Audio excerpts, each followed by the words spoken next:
Kéwì Ìdùnnú, mo really like voice yẹn, to be sincere. Nǹkan tèmi bá rí lèmi máa sọ. Èmi ò lè sọ pé torí ajọ́ sọ̀rọ̀ religion sìn, kí wọ́n máa sọ pé nǹkan tẹ́ ṣe kò dáa. Tó bá wà okay mi máa sọ o, to be sincere, bí Elédùmarè ṣe dá mi nìyẹn o.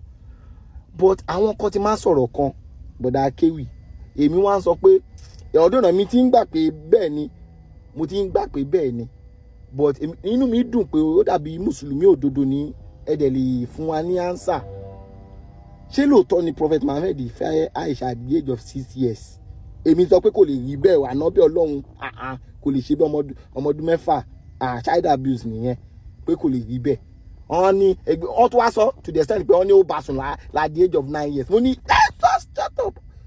Ànábì Ọlọ́run lè wọ́n parọ́ bàǹtàbàǹtà ẹ̀ mọ́, ọ wá lọ mú àdìtì tó sọ bẹ́ẹ̀ mú náà.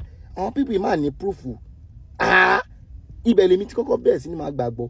But ìgbà tí wọ́n á rí comment wọn, ó ṣeé ṣe kẹ́ni jẹ́yàn Ọlọ́run kó súnmọ́ ànábì. Ó ṣeé ṣe kí revelation àdìtì ibi tó wà gangan láti prove àwọn people in wrong. Èmi mọ̀ pé máa ní tó bá wà ẹjọ́ ẹgbẹ́ síta, èmi fẹ́ di mùsùlùmí, to be sincere, mo fẹ́ di mùsùlùmí. Àdìtì tóun náà sọ pé irọ́ ọlọ́pàá ń bẹ Aisha ọmọ Dubai báyìí ni o, ó ti above puberty stage o, ó ti wà l'adolescent o. Ṣé understand?